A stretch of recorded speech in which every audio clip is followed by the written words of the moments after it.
রাস্তার দুলাতে যার জীবন, ফলের স্বাদ কেমন সে কোনোদিন জানে না। টাকার অভাবে ফল কিনা তার কাছে বিলাসিতা। আজ একটু ভালোবাসা দিয়ে অল্প কিছু ফল দিলাম তাকে। এই হাসিটা যখন মুখে ফুটল, মনে হলো সব পাওয়া। মানুষের পাশে মানুষ দাঁড়ানোই হলো আসল মানবতা। সাথে থাকুন এবং পুরা ভিডিওটি এনজয় করুন। আসসালামু আলাইকুম, আশা করি সকলে ভালো আছেন। আজকে আমি সকাল সকাল ঘুমতে উঠলাম। ঘুমতে উঠে দেখি আমার গাড়ির অবস্থা খুবই খারাপ। গাড়িটা একটু কার ওয়াশ করতে হবে। তাছাড়াও আমার আরও কিছু কেনাকাটা করতে হবে। আমার সিসি ক্যামেরা একটা প্রবলেম হয়ে গেছে। চিন্তা করলাম এটাও মাধবপুর থেকে নিয়ে আসবো। এর মধ্যে রওনা হয়ে গেলাম। এখানে আবার দেখি কত সুন্দর আমাদের যে মসজিদটা, যেটা আমাদের মডেল মসজিদ মাধবপুর থানা, এটা গাড়িতে যখন যাওয়া হয় অবশ্যই এই দৃশ্যটা সবাই দেখতে পান। আমিও গাড়ি থেকে এই দৃশ্যটা দেখছি, অনেকটা ভালো লেগেছে। কোনো একদিন যাব মডেল মসজিদের পুরা দৃশ্যটা আপনাদেরকে দেখাবো ভিডিওর মাধ্যমে, ইনশাল্লাহ দোয়া করবেন। তাছাড়া দেখতে পাচ্ছেন রাস্তার ভিউটা মাশাআল্লাহ অনেক সুন্দর। চারপাশে যখন কুয়াশা থাকে রাস্তাগুলো দেখতে অনেক ভালো লাগে, মনে হয় পাহাড়ি পাহাড়ি রাস্তা। আসলে খুবই দৃশ্যগুলো খুবই ভালো লাগে। অনেকক্ষণ ড্রাইভ করার পরে চলে আসলাম কার ওয়াশের এখানে দেখতেছি একটা মজার বিষয় হচ্ছে এখানে কোনো গাড়ি নেই, শুধু আমার গাড়িটি আছে। তাহলে খুব ফাস্ট কাজ করবে তারা। তারপর আমি গাড়ির থেকে নামলাম, নাইমা এখানে তাদেরকে ডাকলাম যে ভাইয়া আসেন, কে আছে দায়িত্বে এখানে। পরে আমি গাড়িটা একটু দেখতে থাকলাম যে গাড়ির আসলে কোন কোন সাইডগুলো অবস্থা বেশি খারাপ। এই জিনিসগুলো তাদেরকে বলে যাব যে ভাই ওই জিনিসগুলো একটু ভালো খেয়াল করে ভালো করে ওয়াশ করবেন।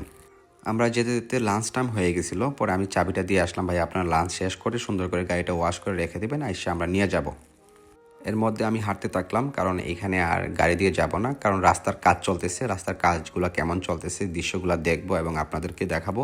এই জন্য আমি হাইটে হাইটে যাতেছি। আর তাছাড়া তো মাধবপুরের জ্যাম প্রতিনিয়ত তো লেগেই থাকে। আসলে রাস্তার কাজ করার কারণে এই জ্যামগুলো লেগে থাকে এবং এটার জন্য সাধারণ পাবলিকরা খুবই খুবই ভোগান্তি খেতে হয়।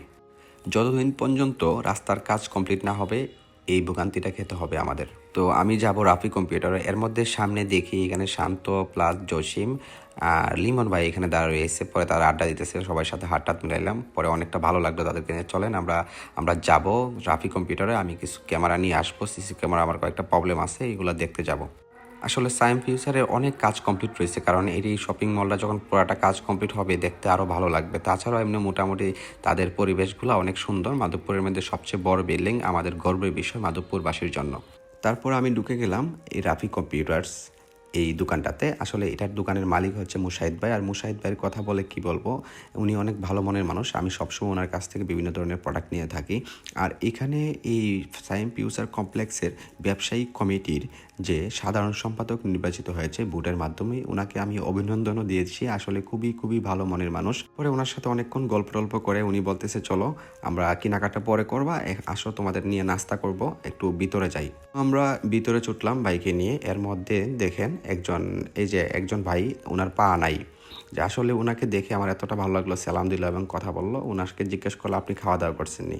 বলছে খাওয়া দাওয়া করছে। এবং ওনার সাথে অনেকক্ষণ কথা বললাম যে মুশাহিদ ভাই ওনাকে চিনে এবং আমরা যারা আছি শান্ত ওনাকে চিনে। পরে ওনার সাথে অনেকক্ষণ কথা বলতেছে দেখেন মামা, আমি সুস্থ আছি, ভালো আছি, আমার দুইটা আল্লাহ পাওয়া দেয় নাই, কিন্তু আমার কষ্ট নাই। কিন্তু আমার যদি আপনারা একটু কষ্ট করে আমাকে কিছু ফল টল কিনে দিতেন, আমি অনেকদিন ধরে ফল টল কিছু খাই না। শুনে আমার কাছে খুবই খুবই খারাপ লাগলো। মামা টেনশন করেন না, আমরা প্রয়োজনে এখন নাস্তা খাবো না, প্রয়োজনে আপনাকে আমরা ফল কিনে দিব। আসেন একটু সামনে, আপনি কী কী ফল খাবেন? পরে মামা বলতেছে মামা আমি যে মালটা খাবো, আপেল খাবো, এগুলো আমি অনেক দিন ধরে খাই না, আমাকে এগুলো একটু কিনা দেন। পরে আমরা এখানে মামারে দেখালাম যে আপনি কী কী খাবেন আপনি দেখান। পরে নিজে এসে দেখালো। আর এতটা খুশি যখন আমরা তাকে কিনা দিছি, দেখেন যে ওনার মুখের হাসিটা।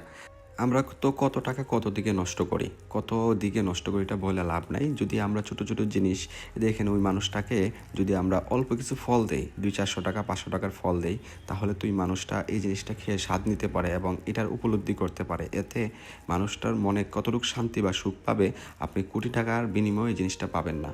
তো মানুষটা ফলটা দেওয়ার পরে এতটা খুশি হয়েছে। এর মধ্যে শান্ত তার সাথে অনেকক্ষণ কথা বলছে এবং যে কী কী ফল আছে ওকে বুঝাই দিয়েছি যে মিক্স কিছু ফল দিয়েছি, অন্য ফল তুমি যেটা চাইছো তার ভারেও আমরা দিয়েছি, নিয়েও খাও মামা, তুমি দোয়া করে। আর এতটা খুশি, মানে সে অটোমেটিক দোয়া করতেছে আমাদের জন্য। আর দেখেন তার হাসিটা, মাশাআল্লাহ তার হাসিটা এতটা সুন্দর লাগছে আমার কাছে, আর এতটা খুশি হয়েছে আমার কাছে, খুবই খুবই ভালো লাগছে। তারপরে আমরা নাস্তা টাস্তা করে আইসা দেখি যে আমাদের গাড়িটা ওয়াশ করে একদম ফ্রেশ করে রেখেছে। আসলে মাসাল্লাহ দেখে আমার কাছে খুবই ভালো লাগছে। পরে আমি গাড়িতে উঠলাম, উঠে দেখলাম না সব কিছু ঠিকঠাক আছে। পরে আমি গাড়ি স্টার্ট করে মেইন রোডে ওঠানোর জন্য সামনের দিকে আগাচ্ছি। তো বাড়ির উদ্দেশ্যে রওনা হব। ধন্যবাদ, ভালো থাকবেন, আল্লাহ হাফেজ, টাটা। নেক্সট কোনো এক ব্লগে দেখা হবে। আল্লাহ হাফেজ। অবশ্যই ভালো লাগলে শেয়ার করবেন।